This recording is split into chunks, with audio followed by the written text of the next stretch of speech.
I come in, sir? Have a seat.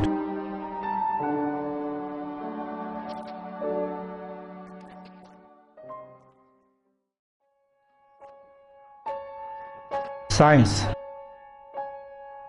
Science, science, science. Science requires proof.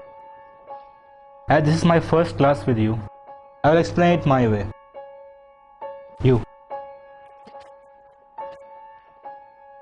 You are a Muslim, right? Yes, sir. So you believe in God? Absolutely, sir. Is God good? Of course, sir. Is God all-powerful? Yes. My brother died of cancer, although he prayed to God to heal him. Most of us would attempt to help others who are ill, but God didn't. How is this God good then? You can't answer, can you? Let's start again, young fella. Is God good? Yes, sir. Is Satan good? No. Who created Satan? That's right.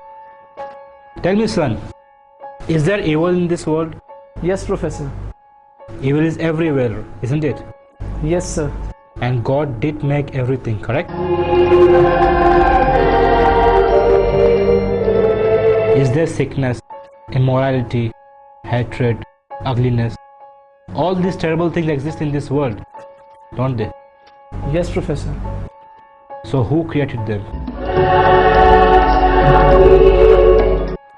Science says you have 5 senses you use to identify and observe the world around you. Tell me, son, have you ever seen God? No, Professor. Tell us if you have ever heard your God. No, Professor. Have you ever felt your God, tasted your God, smelt your God? Have you ever had any sensory perception of God for that matter? No, I'm afraid I haven't. Yet you still believe in Him. Yes, Professor. According to empirical, stable, demonstrable protocol, science says your God doesn't exist. What do you say to that, my son? Nothing. I only have my faith. Yes, faith. And that is the problem which science has. Professor, is there such a thing as heat? Yes. And is there such a thing as cold? What kind of question is this? We all know there is cold. No, sir, there isn't. You can have lots of heat, superheat, mega heat, white heat, little heat or no heat, but we don't have anything as cold. We can hit 458 degrees below zero, which is no heat, but we can't go any further after that. There is no such thing as cold. Cold is only a word we use to describe the absence of heat. We cannot measure cold. Heat is energy. Cold is not the opposite of heat, sir, just the absence of it. What about darkness, Professor? Is there such a thing as darkness? Yes, what is night if there isn't darkness? You're wrong again, sir. Darkness is the absence of something. You can have low light, normal light, bright light, flashing light. But if you have no light constantly, you have nothing. And it's called darkness, Professor. In reality, there is no such thing as darkness.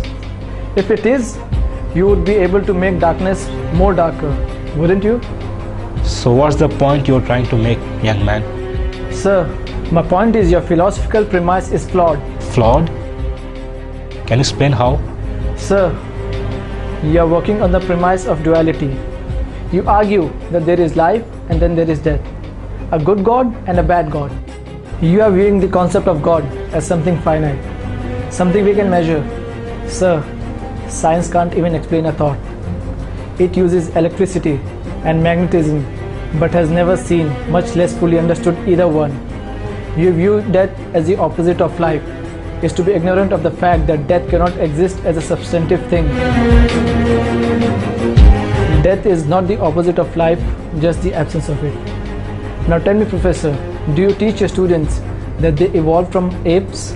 If you are referring to the natural evolutionary process, yes, of course I do. Have you ever observed evolution with your own eyes, Professor? Since no one has ever observed the process of evolution at work and cannot even prove that this process is an ongoing endeavor, are you not teaching your opinion, sir? Are you not a scientist but a preacher, Professor?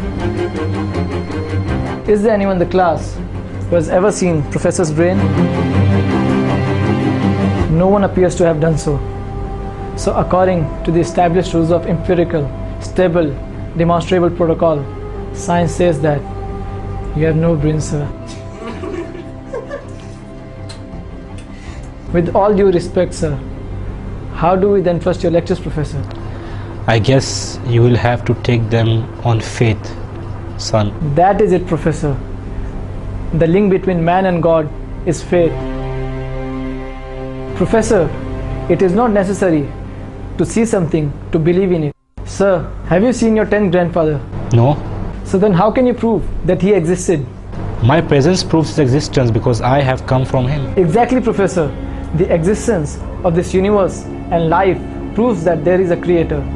That is all that keeps things moving and alive. Take your seat.